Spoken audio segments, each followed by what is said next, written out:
এই চট্টগ্রামের সন্তান হাবিলদার রজমালির নাম কেউ বলে না, ইতিহাস থেকে নাই করে দিয়েছে। আপনারা তার নাম শুনেছেন? সিপাহী বিপ্লবে যদি দুইটা নাম থাকে, এর একটা মঙ্গল পান্ডে আর একটা হাবিলদার রজব আলী। রজব আলী খান ব্রিটিশ ভারতের ইস্ট বেঙ্গল রেজিমেন্টের একজন সৈনিক ছিলেন, যিনি হাবিলদার রজব আলী নামে পরিচিত। 1857 সালে সিপাহী বিপ্লবের সময়ে চট্টগ্রামের বিদ্রোহে নেতৃত্ব দেন।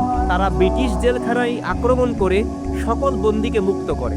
সিপাহী জামাল খানকে সাথে নিয়ে 2, 3 ও 4 নম্বর কোম্পানির বিদ্রোহে নেতৃত্ব দেন এবং ব্যারাকে হামলা চালিয়ে হাতি, গোলাবারুদ ও অন্যান্য প্রয়োজনীয় রসদ সংগ্রহ করে চট্টগ্রাম ত্যাগ করেন। তবে বিভিন্ন জায়গায় লড়াই করতে গিয়ে রসদের অভাবে তারা শক্তিহীন হয়ে পড়ে।